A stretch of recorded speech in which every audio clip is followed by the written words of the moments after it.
Hi, welcome once again to my class.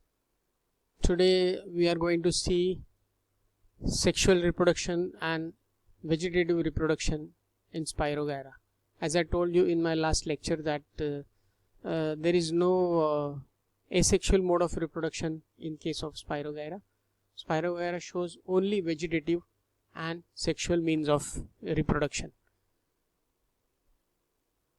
The vegetative mode of reproduction is very simple and it's by means of fragmentation. If you make 10 fragments of a single filament, each of the fragment will start as a new filament, and it will elongate in length, and it will form its whole new filament.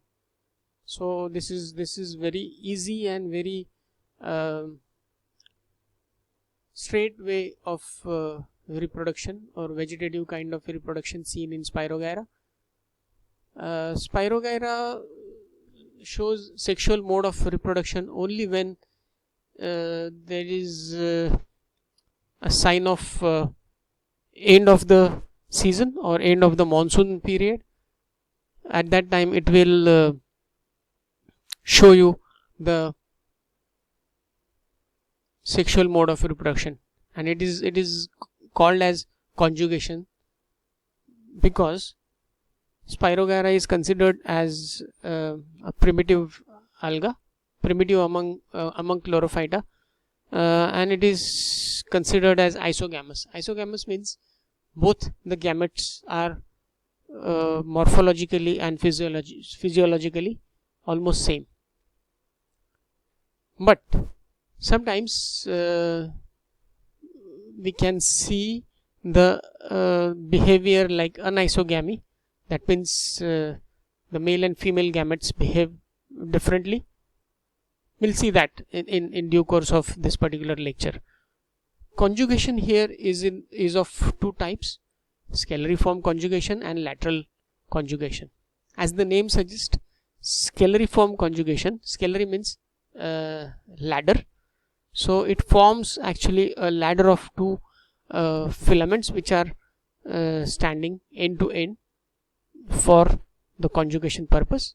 And lateral means the two neighboring cells will act as two opposite sexes, like one will act as a male and one will act as one cell will act as male and another cell will act as a female counterpart. We'll see that in due course of this particular lecture. Spirogyra scalariform conjugation shows two cells of two different filaments are involved. Formation of conjugation tube is also seen. Two filaments appear as a ladder, hence the name is given scalariform or ladder conjugation, you can also say that. After formation of conjugation tube, protoplast of each cells contract and moves away from the cell walls to form gamete. One of the gamete is motile. That is what I said earlier. So the one which is motile is considered as male, even though it appears very similar to the female gamete. But female gamete do not show any movement. It is the one which is passive and considered as female. Zygote is formed as a result of conjugation, and it actually forms or it actually follows these particular steps. So there is a formation of a papilla, actually standing of two filaments end to end. So there is one cell, just opposite to that is another cell, and they will form a papilla. A papilla will connect at a point, it will actually meet, and the wall between two papilla is dissolved and there is a continuous passage. Meanwhile, the cytoplasm along with nucleus gathers together and forms a gamete. This is actually gathering of cytoplasm, and it is transferred from one filament to another through this conjugation tube, what we say, right? This is transferred to this.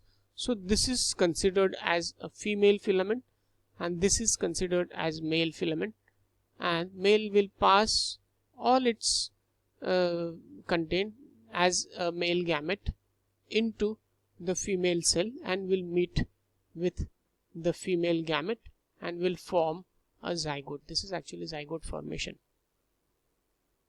This is how the transfer or the mating takes place, or the conjugation takes, rather conjugation is a proper word. This is again the same diagram which is magnified.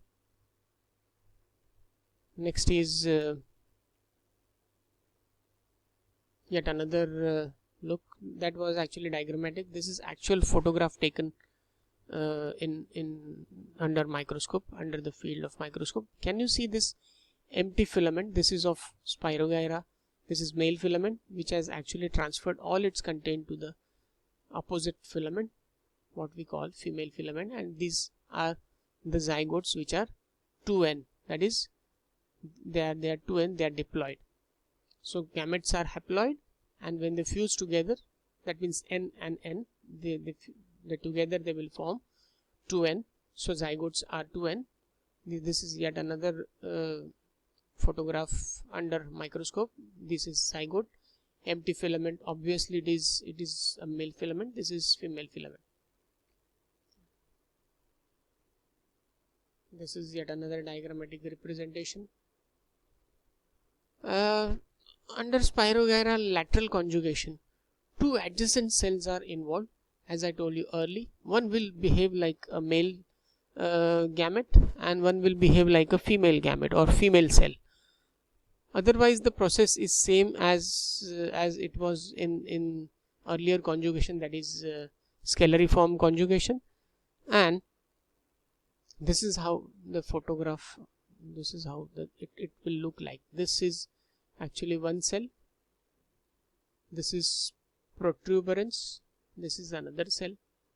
The cytoplasm is getting transferred from this particular cell through this tube in this cell. So this will act as a male cell or a male gamete, and this will act as a female cell or female gamete. So there is a gametic fusion and it will form a diploid zygote which will further get converted into zygospore. We'll see the next slide. Can you see this cell? This cell is empty. This is considered as male. This is actually conjugation tube, laterally formed with slight protuberance. This is wall in between, and this is actually the passage. After passing the gamete into female, now this is fused. This is diploid zygote, which is now going to get converted into zygospore.